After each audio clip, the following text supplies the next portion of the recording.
So We're just going in this time. yeah, let's not do anything stupid this time. So is it episode 7, right? Yeah. Right. Cool. Want to Welcome do to it? episode. Yeah. I was just in the middle of doing it and you stopped me. That's going to be the beginning of it now, isn't it?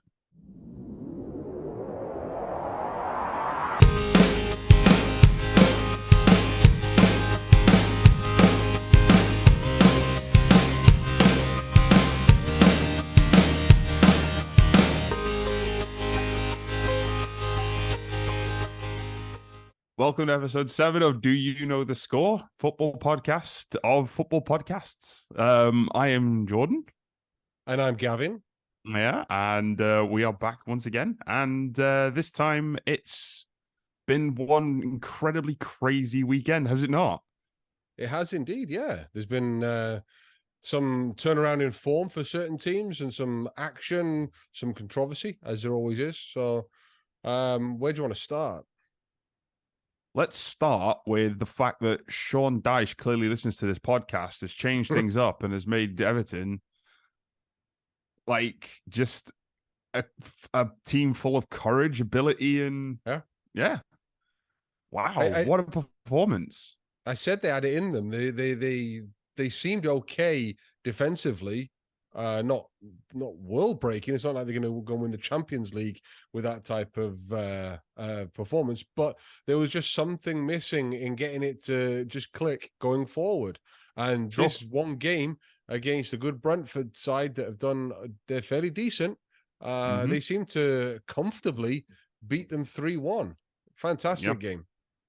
Phenomenal performance, real great gritty performance. They looked dangerous. They looked like they had one thing I criticized them about was it didn't seem like they had much of a plan going forward. I couldn't have been more wrong in this particular game. And I find that kind of amusing with this is that I say something like I've said something about Villa before as well, and they've just like they the week after showed me up, and then I'm like, oh, they look like they're doing something, and then the next week they don't. But yeah, I thought it was brilliant. It was nice seeing Dominic Calvert-Lewin back on the score sheet. I really rate him. I like him a lot. I think it's a shame that his legs are made of glass. But yeah, it was just a really, really solid performance. Once Brentford equalised, I genuinely thought, oh no, Eds are going to drop here because they got the early goal.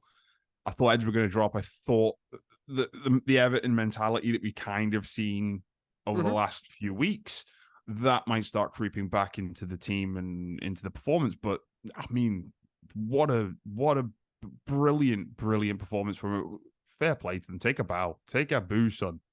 Yeah, let's see if they can keep this running though, because like I said, Brentford have done well. They held Spurs to a draw earlier in the season. They've been a decent team, well organized, well run team. So if Everton can do it there, they can maybe string a few wins together, and let's see where they are at Christmas. And it might not be that they're in that relegation fight that they found themselves in recently, the past couple of seasons. I mean, in fairness, I did call them to stay up. I just, I do think that they are a club that will just stay up. They're not one of the relegation fodder teams, really. But they make it difficult for you to sort of, being an Everton fan must be very difficult with that. In that, like sometimes you must think that the world is going to end, and then the next thing you're in just elation at the simple fact that you win a game. Brentford, no slouches, like you said last season, beat us twice. Yeah. They are a good side, and I'm happy for Everton. They're one of those sort of historic clubs that you don't really want to see go down, and you kind of they're kind of part of they're part of the furniture, aren't they? Really, of the Premier League. And we'll see how it goes. Like I said, they're going to have a lot more tough times ahead of them, but it's positive, at least for Everton fans. I'd say that you can see that they have this performance in them. Yeah. And this isn't going to be the last time they'll do something like this, but it could be that next weekend, we're back to that kind of, that we don't have an idea kind of thing that they, way that they've played for the last few games, really. Yeah, I hope not, because that stadium that they've got coming around the corner as well. I mean, yeah, the Everton name shouldn't drop out of the Premier League. That No. would be devastating. In addition, you've also got that amazing stadium that's coming, and it'd be great to get some Premier League games in there. So, if they keep this going, that's going to be safe. They'll definitely see Premier League games down at the Docks in Liverpool next season. Let's talk about Liverpool then, Okay. because you guys bloody love a comeback. Really do, really do. You love that. You love just just I don't know. Again, it was a this Klopp 2.0 that's going on at the minute, because it's a different, like we talked about it a few podcasts ago as well, that like you've gone from heavy metal football to something a little more contained, a little more thoughtful, maybe. I don't know if these are the right ways of describing it, but certainly a more composed method of coming back into games and playing and stuff against a West Ham team who do cause you issues, do cause you problems. Again, I don't think that you should have done anything other than win from the performance over the 90 minutes. But West Ham, I think 3-1 does not reflect really how bad, if you will, West Ham played in the game. It's just that Liverpool were that level above and for sure are coming into a very much coming into their stride with Nunes starting to really show what kind of a player you bought a couple of seasons ago. I completely agree. It was nice to not go behind this time, though. In recent games, we've been going 1-0 down and having to fight our way back. This was a bit different in that we got that first strike though with the Nunes penalty. Not the Nunes penalty, the Salah penalty, sorry. Nunes scored our second, but obviously West Ham had scored to equalise to make it 1-1. So worrying times. Yeah. At that moment, are we still going to be able to get the momentum back? And like you said, we did. As soon as West Ham scored their goal, even from the start, West Ham were more open with the play, which caused us issues. It really did. And it felt like we needed that goal or two to really put it to bed. But as soon as they equalized, they kind of saw that the tide was going to turn against them. They had their opportunity early doors, the first 20 odd minutes, to grab a goal and then maybe hold on or get a couple and make it life difficult for us.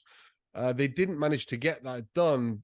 So towards the end of the first half, you could see they were more on the back foot. By the second half, they were just defending so compact and deep. And I mean, you see this all the time as a City fan, because your team, it almost invites this, where you've got the ball, you're at the top of the box, and you can see two banks of like 9 players, a 5 and a 4, sat so deep in front of you, and there's no space.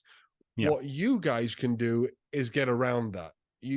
That's the way you play. You pass the other team to death until there's the opportunity to score. Whereas we like to try and create some space and run into it, which is always difficult against these teams that sit so deep. You're not always going to get those breakaways against them when they're that organized. Thankfully, we've got some geniuses on the pitch that can pull these performances out.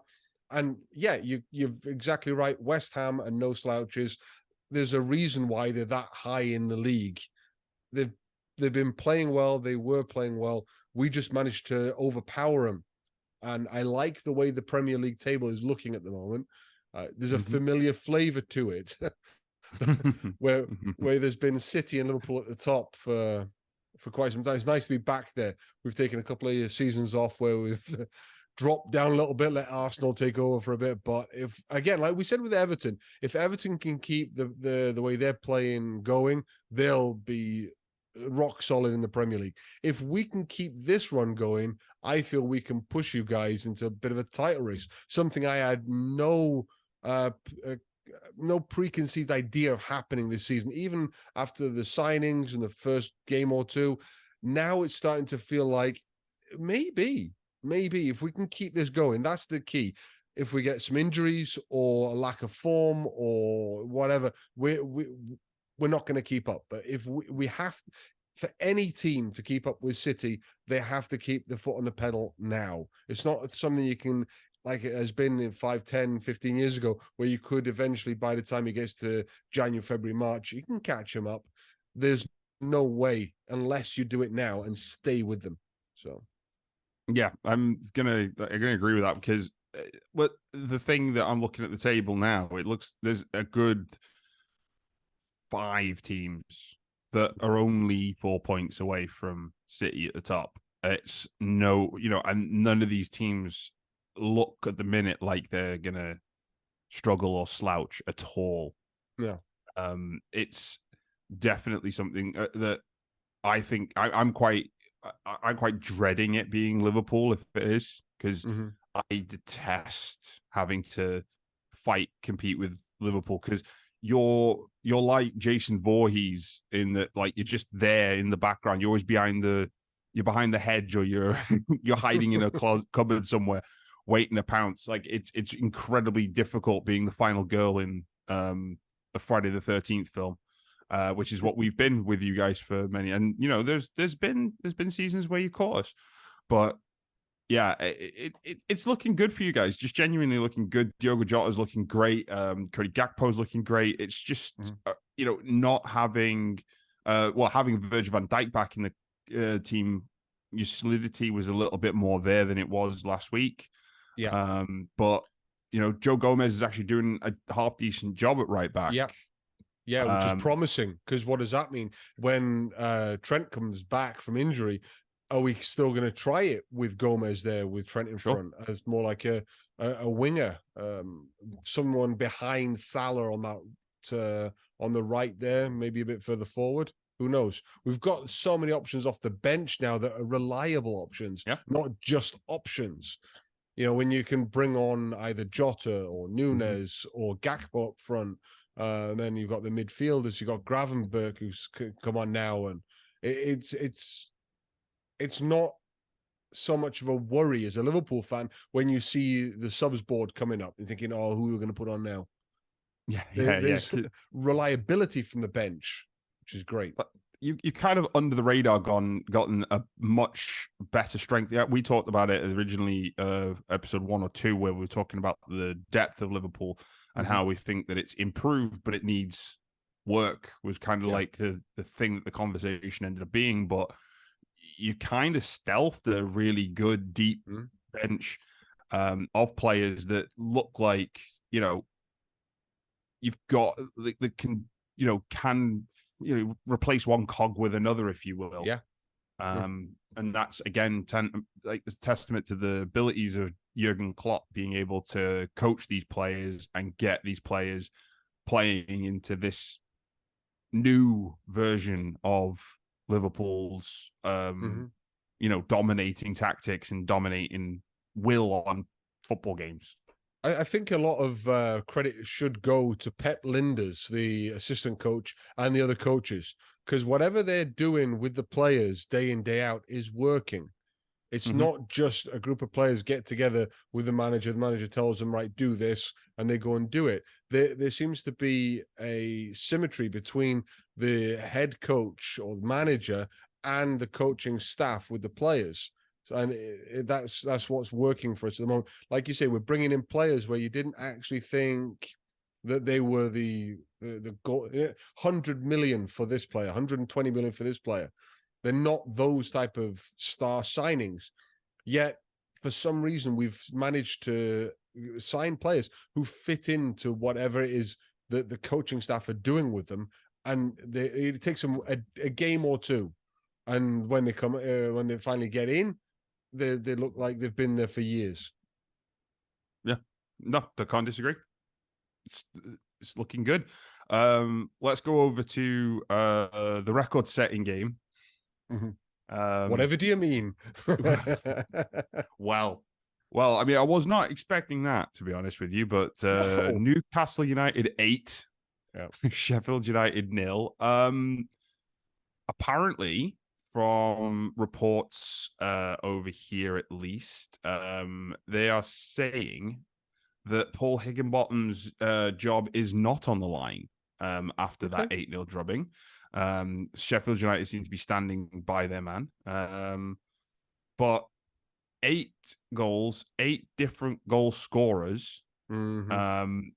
Just I mean, it was brutal. It was. Um, did you watch the whole thing, or because I watched the whole thing I, and just I was with in my and jaw out on the in floor. points. I was in and out of points. When they were 3-0 up, I thought, yep, that's it. They were doing well. And that's what I watched. I went away and then I just kept coming back as it was more. There's another one. There's another one. There's another one. Yeah, It, and each goal was a different type of goal, yeah. using the different types of strengths that the club Mm-hmm. has. So it was like defenders scoring, set piece headers, byline, um, driving cutbacks, pouncing on a mistake, through ball through the middle. It was just literally like every type of conceivable goal almost was scored Yeah. during that game.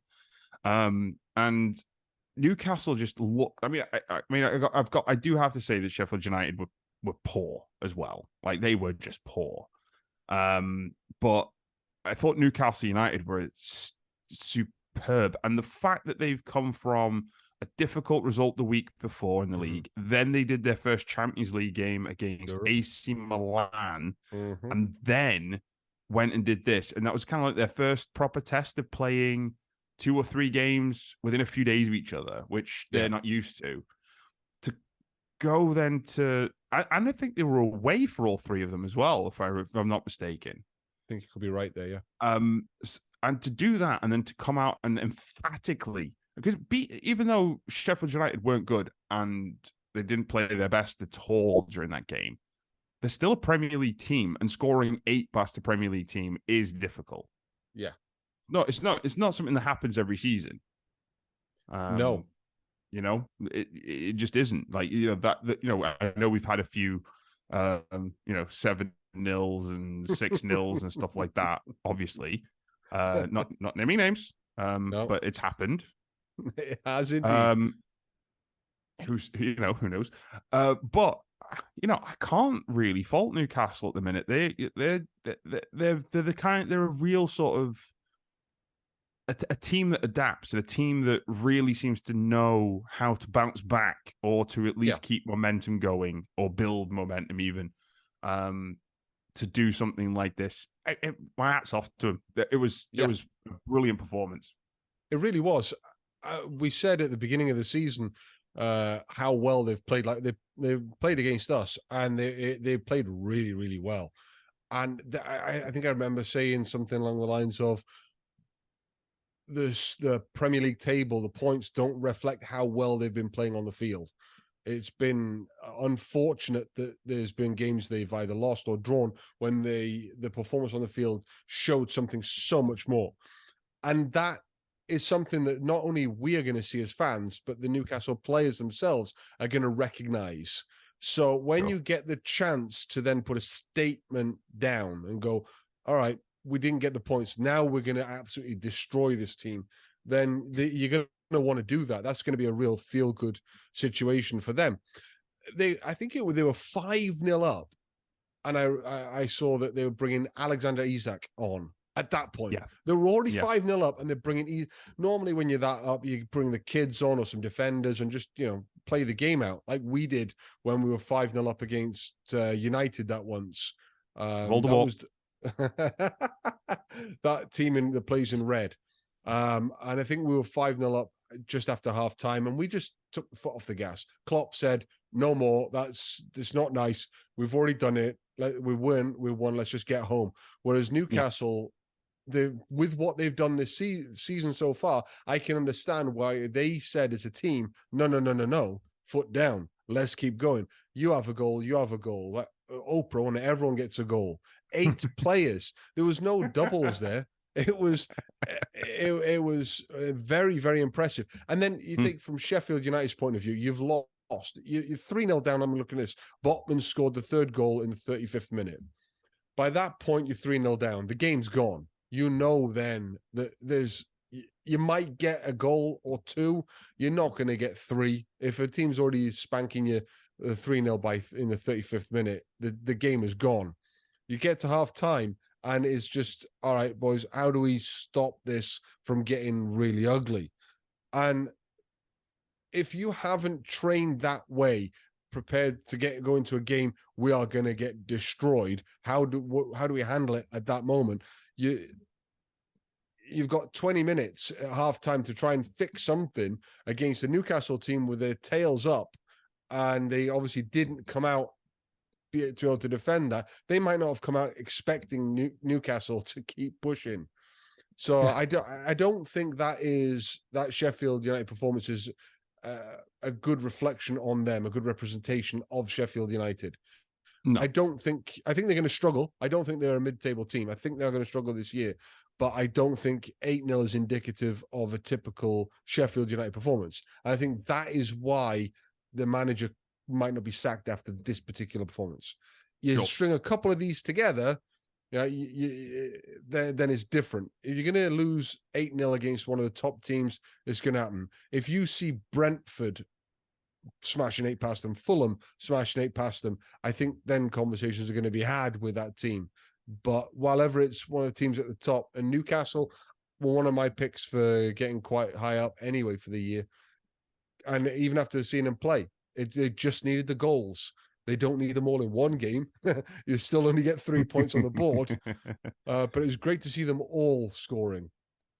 Yeah. And, at the end of the day, it's like you said, there are clubs. The reason I was surprised by it is just because there's a culture in many clubs, isn't there, where a defeat like this would just be automatically the manager's gone. Mostly at Chelsea, but you do kind of expect that. Here's another name that I liked seeing on the Newcastle score sheet: Sean Longstaff. I don't know if you've got the same affinity, but I love the Longstaff family. I still am a huge ice hockey fan. And for those listening who don't know, the 2 Longstaff brothers who play for Newcastle, their dad played for the Newcastle Vipers ice hockey team. Yeah. And he was a big character for them, the captain and leader for many, many years. So we, as ice hockey fans for Cardiff Devils, we loved seeing the Newcastle Vipers come into town, especially Longstaff and a few of their other players. So for that, once he retired, to be able to see that Longstaff name is great at the top end of football, and to see him scoring, one of his sons scoring for Newcastle, is just fantastic. So that's a personal guilty pleasure to see the Longstaff name in highlights. I like that. That's good. Cool, man. Well, let's tenuously link this then. So Petr Cech played goalie for Guildford Flames. He did. He also played for Chelsea, who lost 1-0 to Aston Villa. Yeah. It's a good link. Look at that, and that was off the cuff. That one, off that cuff, this cuff, that particular one, yeah, that particular cuff. That was good. Not much to say really. They, Villa just beat a 10-man version of Chelsea that couldn't hit a barn door with a beach ball. I mean, looking at the table as well, Chelsea sit at 14th now. Poor performances. I see this project just being a total mess. It is. It really is. I'm not sure.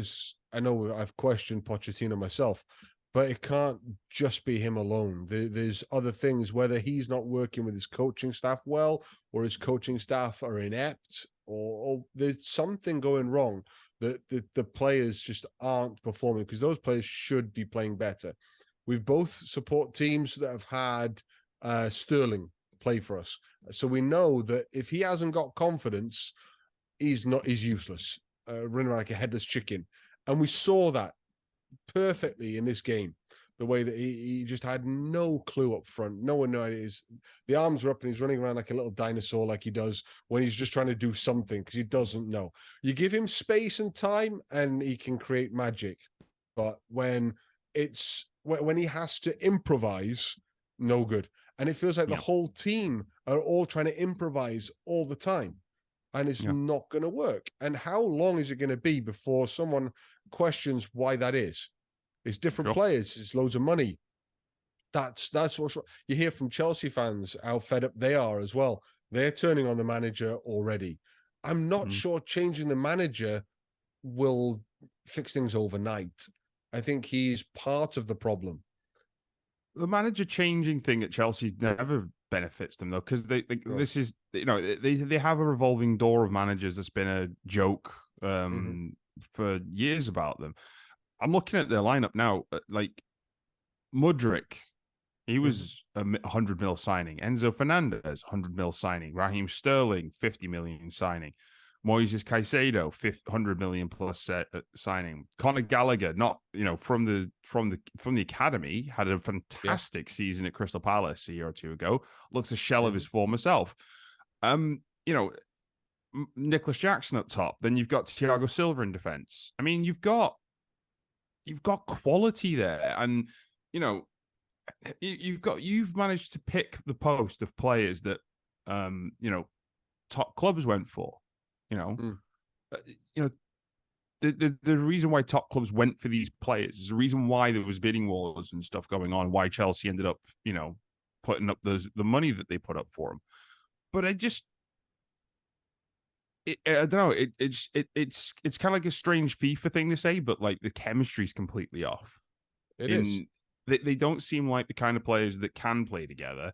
They don't seem to have a coaching staff that knows how to figure out what to do to put them to play, to get to play together. And they don't seem to have a manager that can get the best out of these players. It just seems completely disjointed. Like, just the circuit's just not connected properly at all with them. And I don't know. Todd Bowley, you know, splashing the cash and being quite hands-on. Now apparently he's a bit more hands-off. And even that's not really working, and that can't be used as an excuse anymore. So I don't know. It's just a really strange combination for me, the whole thing, and I just don't know what Chelsea are going to be able to do to pull this back. There's a severe lack of confidence in those players. They don't look comfortable. Yeah. They don't look confident. They're doubting each other. The mood is down, and that needs to be changed. Now, that could be something that could be changed with a managerial change or coaching staff change. Yes. It's not just Pochettino that greets them in the mornings when they turn up and takes them on the training field and runs the training sessions, and then after lunch then goes through the video footage with them. There are other members of staff, and like you said, chemistry. There is something there within all those links that's not hitting well with these players. It's not just injuries. It's not just Todd Bowley. There's other things. You mentioned those players then. I know that Chelsea have got injuries, but when you're talking about the players you spoke about, those are the players that played. Enzo Fernandez, Mudryk, Caicedo, Gallagher, Thiago Silva. I mean, just having Reece James come back from injury isn't going to change the way those other players played. Yeah. You know, yeah, absolutely. So, but let's not take away from Villa either. You know, Villa are doing okay. They've got a solid squad, solid management, seemingly, and they've got a safe spot in the league at the moment. So maybe it wasn't the fact that Chelsea are as useless as it looks at the moment. Maybe it just they came up against a tough team. But then again, on that, look at their schedule coming up between now and Christmas. It's terrifying for them. Now they're starting to face teams like, I mean, what are Newcastle going to do to them? Yeah. Maybe we'll get a new record of goals scored in a Premier League game at that time. You just don't know. You do know. I mean, Villa is sixth for a reason. Yep. You know, so like you said, don't take anything away from them. They've been playing excellent football. You know, only 2 losses out of the 6 games. It's Emery's doing a great job. So I like him. I like him a lot. As well as you know, as well as Poch is seemingly doing a bad one, Emery's doing a good one. So, you know, Emery's old club then, Arsenal. Hitting them links. You're doing well. I'm looking forward to the next link now. Oh, I don't know how I'm going to do this one. But Arsenal Spurs. Is Just one for you to think about. What about Go the on. color of Arsenal's shirt? Maybe that could be a good link for the next game. Keep that one. Keep that one. Yes. Edit it out. Edit it out. No, don't keep it in. All right. Arsenal Spurs, Yeah. North London derby. Yeah. Banger of a match. Like Yeah. neutral looking in. Wow, what a game. I mean, Spurs, we've said it before, they just look brilliant at the minute. Yeah. To each time, they went down by a goal each time. They fought back. Arsenal were on the front foot the whole game. They were pushing and pressing and just playing out of their skin. Goalies making, hero saves. It was just, it was genuinely a game for everyone. Like if you're a supporter of either one of them, I apologize for how like stressful and horrible that game must have been for you.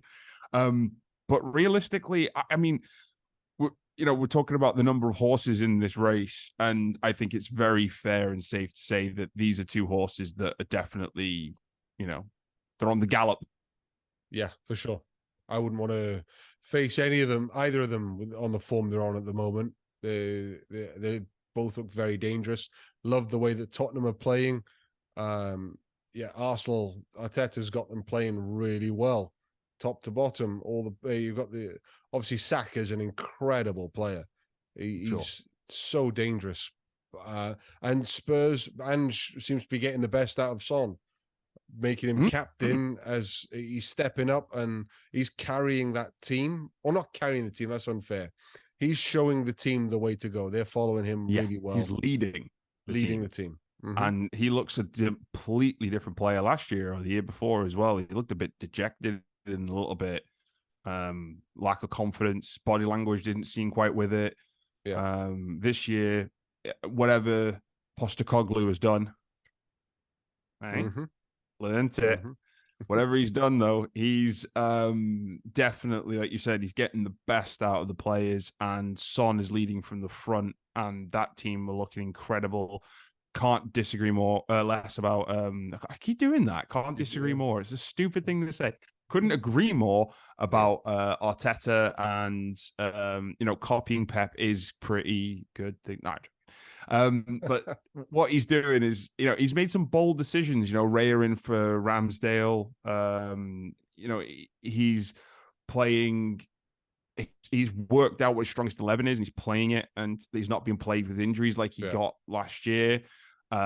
Fortunately for Arsenal, there isn't a World Cup in the middle of this to break up the momentum. So we're talking about like us and City and Liverpool probably being the final two. I would not be surprised if Spurs and Arsenal are either take over us or even are in the mix or in the fight coming up to the end of the year, because they both all top four teams look incredibly comfortable and confident right now. Yeah. Maybe it is going to be a 3, 4, 5 horse race. Let's not take anything away from Brighton. Brighton at the moment are flying. So it's who can sustain it. Like we said earlier, can Everton sustain this and avoid the fight? I think they can. If they can just keep this going, they'll be great. Look at Forest, what they've done with climbing up the table. So I would like to see us getting towards the end of the season and not have one or two teams break away. This seems to be the season where there is a good 4 or 5 teams that are making a really good fist of it so far. Absolutely. And I think the red side of North London are going to be particularly happy with that performance, really. I mean, I know that there was a point drop, 2 points dropped, really.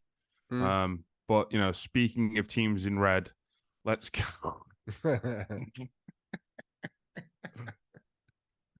Let's talk about the last game we'll talk about in this section of the podcast. Let's talk about Manchester City and Nottingham Forest, the spicy game at the Etihad. To be fair, felt at the. Do you know? Have you seen the stat of the first 10 minutes? That's ridiculous. No, I've not. No. There's a ludicrous stat. The first 10 minutes of the game, Manchester City had 99% possession. Stupid, right? Yeah. So obviously, wonderful goal from Phil Foden, wonderful Yeah. goal from Erling Haaland. And then half time comes. And then we come out of half time. And, I don't know if the assistant coaches showed Manchester City players video of someone from Nottingham Forest tearing down the Believe sign in our locker room. Yeah, it's a Ted Lasso reference. I just watched that episode actually. Before we doing this. It was a good episode. It's very funny. Good show. And or what? But everyone came out and everyone was suddenly furious with everyone. It was just, we'll talk about Rodri and the red card afterwards. But obviously Rodri got a red card. Gibbs White was, a pain in the ass for a lot of the team. Edison was getting up in people's faces. I just don't understand what happened. When we went out of 10 men, it suddenly stopped being a game of football and became like just a fight almost. Like it was just a really oddly aggressive, tense game. And then, but Man City just killed the game off and just basically said, all right, well, if we don't have 11 men and, it's just getting physical, then we'll just kill the game off. And the second half, actually, to be fair, after the red card was quite boring, to be fair. Well, yeah, you got to play sensible in that point because you don't want to lose players either to injury or further bans. So you've got to play sensibly, keep the ball away, don't get into any arguments. Just play sensible. That's not. I've not seen this from Steve Cooper before to send a team out angry, and it's definitely not the way I've seen Man City team. I wouldn't be. I know you joked about the Believe sign and something. I wouldn't be surprised if something happened in the tunnel. It was almost like Keane Vieira style aggression coming out onto the field, and something that we've not heard. I don't know about you, but I've not heard about any arguments they had or anything. No, there's no reference to it at all. And you'd think if something had kicked off, that area, I've been there before, like when done a stadium tour. There's cameras everywhere. Yeah, there's press all around that. There's like a see-through window. If you pay for it, you can like if you pay for like a fan experience thing or something, you can stand and watch the players through like double-sided or single-sided glass, one-way glass or something. I think it is. Sure. And on one side is fans, and on the other side's press. Mm-hmm. And if something kicked off, I can't see the press not, not having a word, they're not mentioning it. So I don't understand what that was all about. But at the end of the day, 3 points. We lose Rodri for some important games, including the Arsenal game, which is his last game before he comes back. But let's talk about the Rodri red card then, because I've got to correct a lot of Man City fans. It was a red. First and foremost, there's a lot of people online that are saying that Gibbs White made a meal of it. Yeah, he did. Oh, yeah, he did. Gibbs White fell down 3 seconds after contact was made. Mm-hmm. Fine, I agree with that wholeheartedly. But let's face it, right? If we're going to say that Casemiro deserved a big ban for what he did, I can't remember what game it was, but I do remember him grabbing some dude by the throat. Yeah. You've got to do the same thing for a player who uncharacteristically throws both of his hands at the guy's throat. Like say, he may not have hit him, directly in the throat or in the Adam's apple or whatever. I don't know. I'm just looking at the same video as everyone else, but you can't argue that this is, and you can't argue that Gibbs White wound him up because Gibbs White got a yellow for it. Sorry. So for his part of it, because there was pushing and shoving and there was, there was a bit of handbags after a bit of a coming together. I just can't understand this thing in football at the minute where there's these fans that just seem to think that when your player does something stupid or boneheaded or just for a moment just sees red and just loses it, you can't. You got to sometimes just go, the guy acted like like a buffoon, and he got his punishment. And like a wise man once said, take your penison and get off the pitch, right? Because it's entirely true. It's entirely accurate that, and to be fair to Rodri, he did a bit of arguing and stuff, but he just left. Yeah. Yeah, he pleaded his But case and said, "Well, are you being serious?" And by the time the ref said, "No, yeah, you're done. Go away," he did. He left the field, and that's what you want. yeah, At that point in time, that's what you want. At that point in time, at least. yeah, I didn't want him going off. I didn't want him getting sent off because Rodri's important. It's going to be now. My question is with Kovacic injured.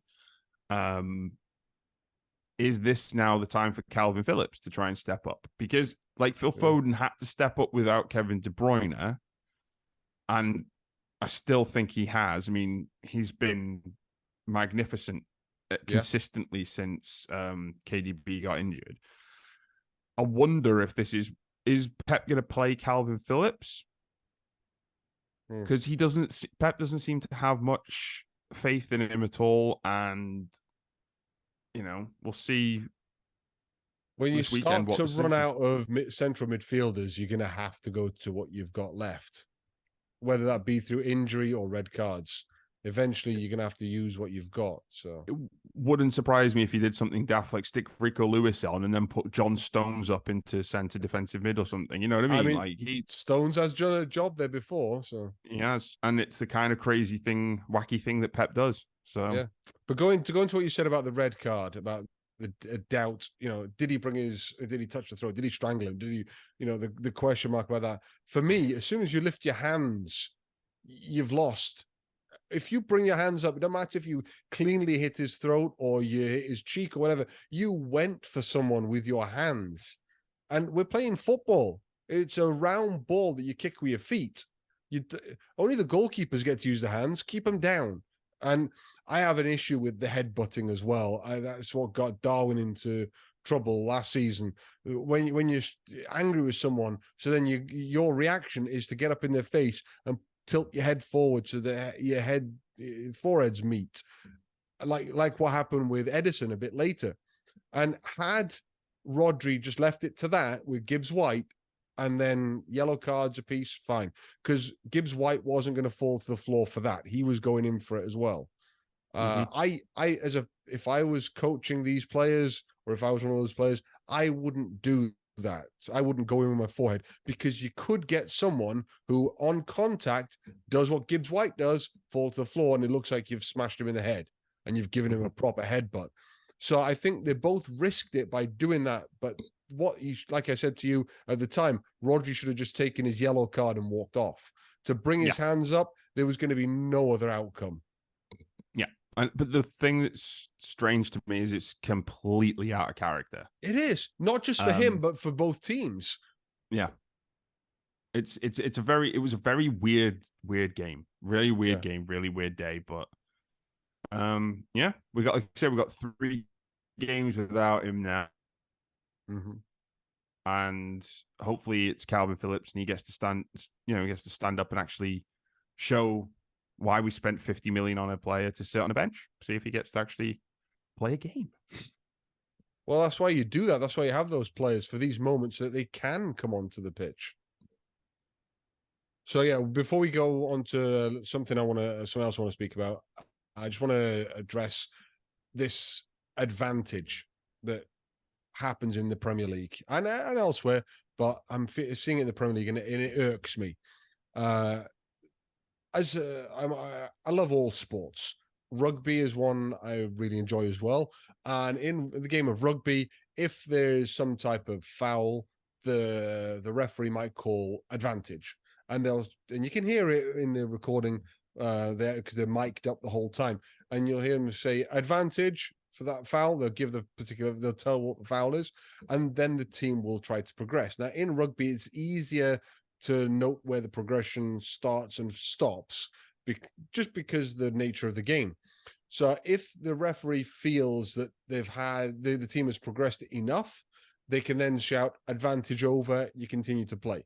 If the referee feels that they haven't gained an advantage in that space of time, they'll call it back for the original penalty, and the team can then take a kick or whatever it is they want to do at that point. Now, in football, we kind of have the same thing, but we do it very, very badly.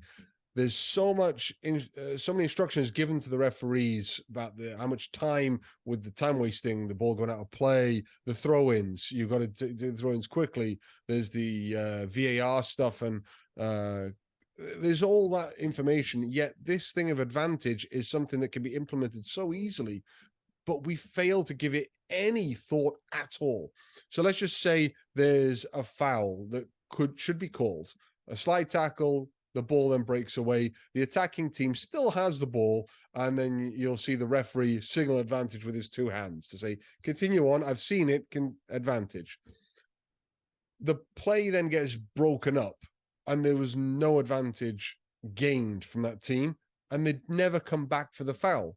Now, I personally think that if that foul had been given, let's say we're between the halfway line and the box, so we're quite a long way away from the goal, we're still in the attacking half, and there's that foul happens. If we stop now and you give me a free kick, I can load the box, I can whip one into the far post or whatever. I can come up with some genius play where I send it out wider, and then the players get sucked out. You know, there's all types of set plays you can put from that moment where you'd be in a good position, dumping the ball into the box. But what's happened now is you've let me stumble forward. I've gained no advantage, and you're not calling it back for me either. My view would be, if I have not gained as much of an advantage as I would have had I had that free kick, you've got to give me the free kick. If you don't start doing that, players will recognize this and they'll Morgan Gibbs White. They'll fall to the floor to stop the play, to try and calm the foul, rather than honestly keep going and keep playing. This isn't just in the Premier League. I've got to say, it happens other places, but that is a beef of mine. This advantage not being given. Yeah, it's strange because it's part of this interpretation of the rules thing that I really have a gripe with, which spreads to different aspects of the rules in football. But I completely see where you're coming from, in the sense that, like, if you don't get an advantage from the advantage, then there's no point having the advantage. You know, it's almost a mute point. Like, you're just carrying the game on. But there is so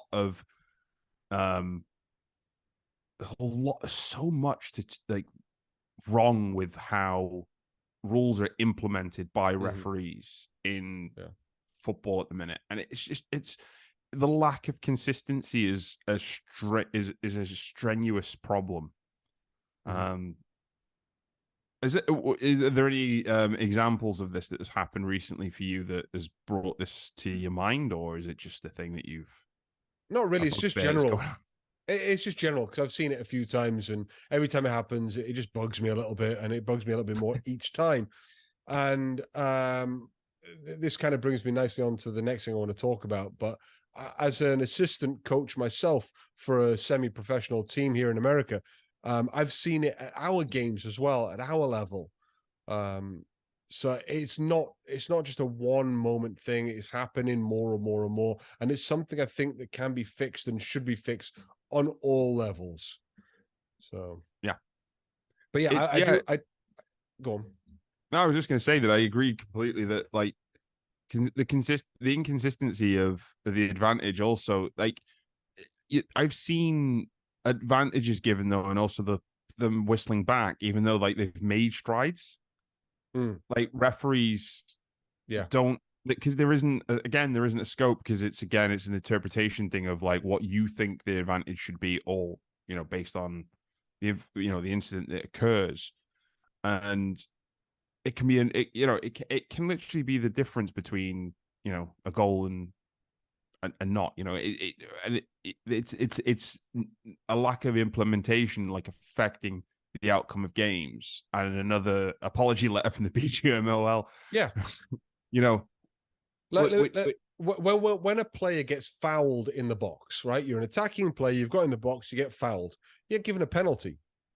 You might not have been facing the goal. You might not have been putting your foot through the ball and it was going goalwards, but you still get a penalty. As what happened in Liverpool, we discussed this a couple of weeks ago, where I was a little that felt a bit weird, getting a penalty when the player was on his way out of the box on the far end. It was going nowhere near the goal, but because it was in that box, you got a penalty. So there's set criteria. So why don't we go with just an example?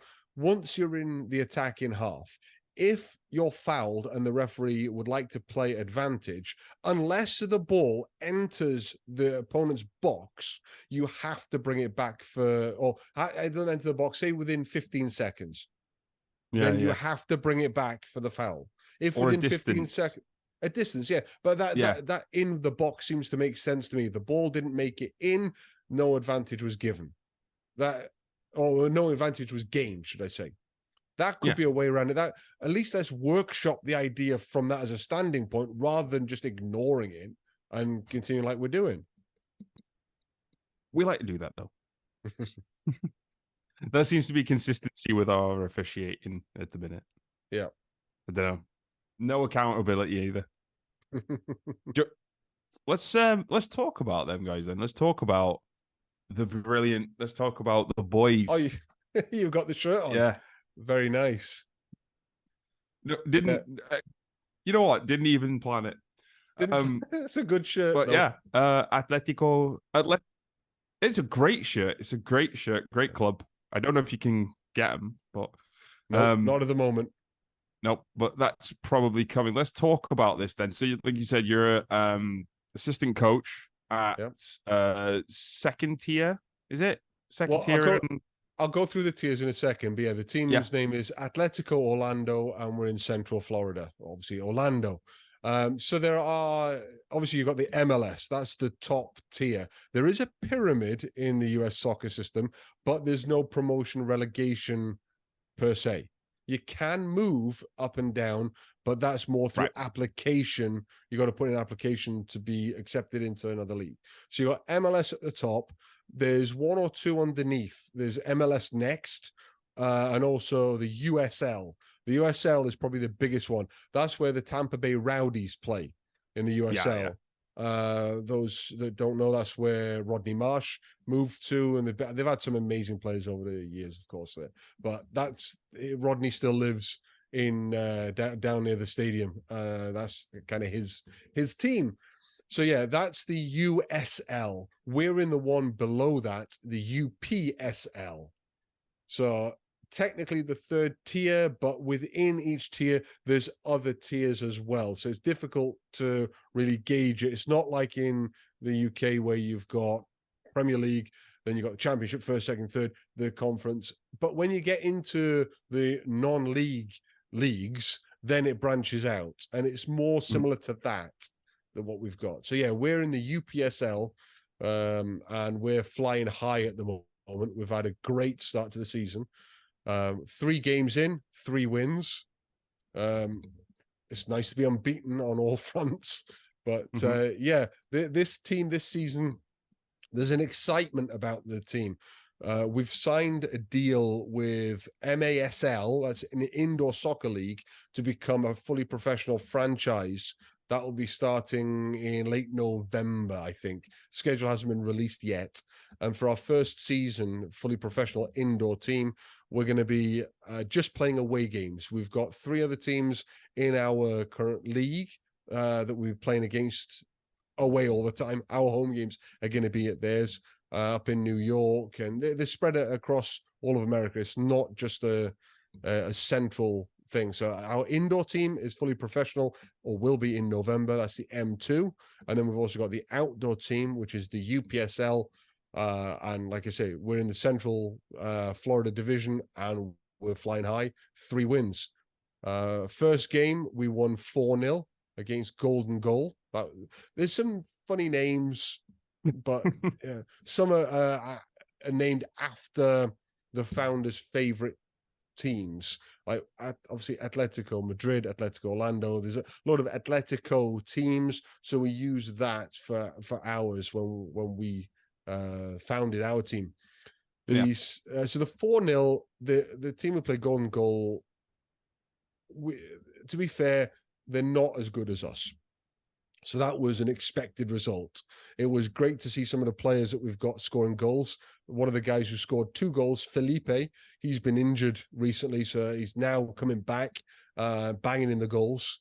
That was a great game. That was on a Saturday evening. We don't play 3 o'clocks very often or earlier because of the severe heat here. Even playing evening games, we still stop for water breaks even now. Coming into the end of September, it's that hot still. So that's an unfortunate, uncomfortable thing. So yeah, second game was a Sunday game, late afternoon. We turned up and it just didn't feel right. When we met the players, it just wasn't clicking. There was an atmosphere that didn't sit comfortably. There wasn't that buzz, that bounce that we normally get. So we moved from where we were. There was no changing rooms, so we had to get changed. We would bring this big box with the uniform with the kits in for everyone, like the one you're wearing. So everyone had to get changed by the swings. You know, it was one of those games, jumpers for goalposts. So we got on the field, and it just they expected to win that one. We were playing a team called High Soccer Prospects. Their goalkeeper Mateus for Prospects now used to play for us. So it's a load of young kids, 14, 15, 16, 17. And our players thought they'd roll over it. It was a Sunday afternoon game, an easy one. I don't know the confidence of the first game. And it was ugly. We didn't play well. We went 1-0 down to a team we should have been beating quite comfortably. We have this thing where we set the time for when you arrive. It's an hour before kickoff. If you're a minute late, you don't start. You can be the best player on the team. You can be the captain, whoever you are. If you are just a minute late, you are not in the starting lineup. And we stick to that. So there were a few players that didn't start. Some players turned up very late, which is disappointing. So we had to send on players. Felipe, like I said, coming back from injury, came off the bench as a sub when we were 1-0 down. And he said to us, I'll get you 3 goals, as a throwaway joke. But my God, he got the goal to level it at 1-1. And then we ended up winning the game 2-1. Everyone was happy. When they came over at the end, Alex, our head coach, the manager, said that was unacceptable. There were other words used, of course. And he made them, he said, right, if you want to come here looking tired, because one of our players after 30 minutes was bent over, hands on knees. This is 30 minutes of the first half, looking tired. You can't come to these games like that. So he said to them, okay, if you want to come here looking tired, let's make you tired. Over to the goals. So he made them, it was an away game, he made them stand by the goals, the line of the goals, and run to the edge of the box and back again. And he said, right, do that again. And we're going to keep going until I tell you to stop. And then made them run all the way. And we did suicides back and forth. We kept them there for a good 20 minutes, half an hour. I love that coaching, that way of saying, yeah, we got the win, but your performance wasn't good enough. Your attendance wasn't good enough. All these things aren't good enough. And that's what I'm talking about with what could be missing at Chelsea and these other teams, is they're not getting that attention. They're just turning up for the games and then we'll meet you next time. This was a proper training session at the end of a game, which was great to see. So then the last game was this weekend just gone. It was a Saturday afternoon one against Orlando City. So Inter Miami, Orlando City, all these big teams have secondary teams or youth teams, whatever you want to call them, feeder teams that they enter into these lower divisions because you can't have them both in the MLS. So we have Orlando City's team in ours. So these are players that have signed for Orlando City that are playing in their lower division team. Always going to be a tough game. We played it at home, although there was something on our field, so we had to move to our secondary field, which isn't great. And we knew they were going to come in hard. They played like bumper cars. They were just smashing into each other, or smashing into us, should I say, rather than playing a free-flowing game. So it was a tough game. Again, Felipe came to our rescue. Cabello scored.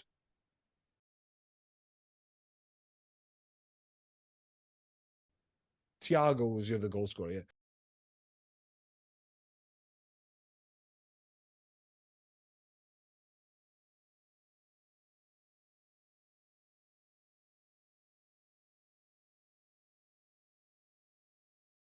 Those are 3 goals. So we won that one 3-0.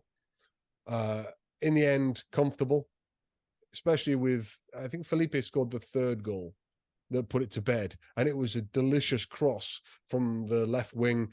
And he just came at it like a tank, put his head on it and smashed it home. So that one was a pretty spectacular goal. Great to see. And it was wonderful to beat Orlando City's team as well, 3-0. Yeah, it's impressive. That's a way to turn it around.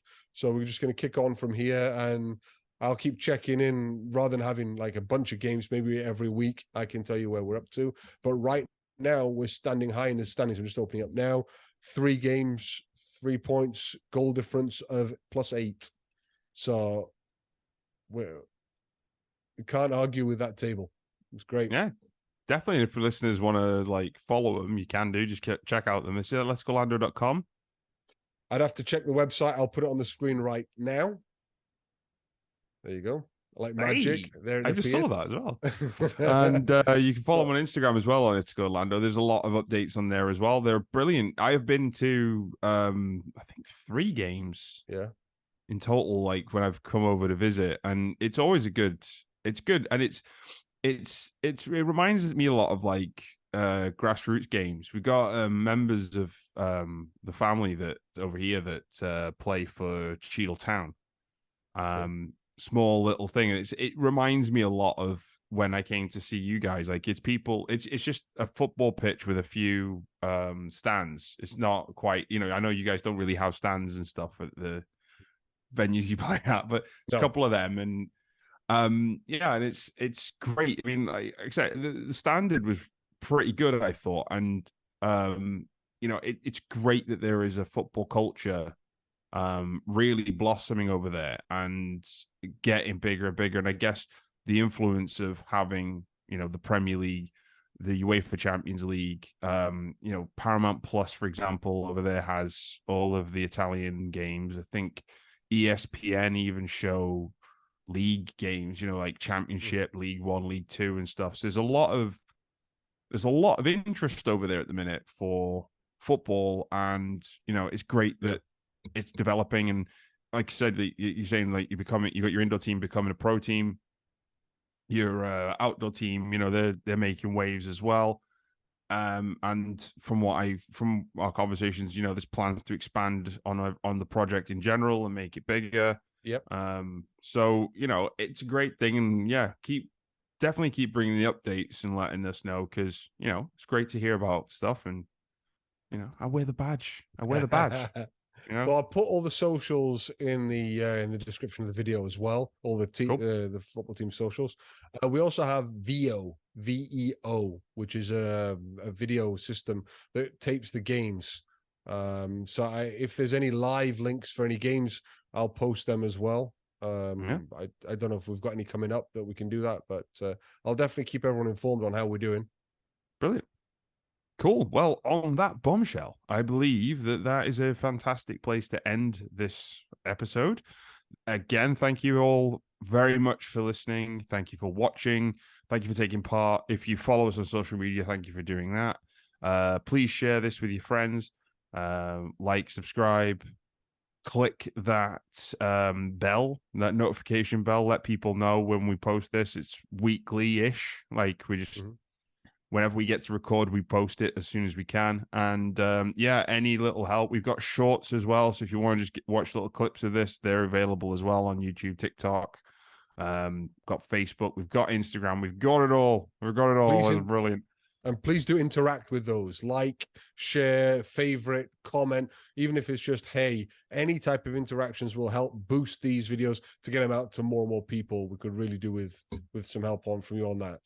Absolutely. It's all about pleasing the funky algorithms of our wonderful social media sites. But if you do that, it just brings more eyeballs, more awareness and stuff. And, and also email the show if you want to. doyouknowthescore@gmail.com. We would love to hear from you guys. And, if you've got any opinions on, the nonsense that we talk about, or whether we're completely idiotic or wrong, or if you think that we're bang right. I've got a feeling that bang right will be more your stuff, and stupid and wrong will be mine. We'll see. Let's find out. Let us know which one. Who do you agree with? Yeah, there are people that watch this. You know who you are. So, if you want to, drop us an email. Let us know. But yeah, thanks again once again. We'll catch you next week. Bye-bye for now. Bye.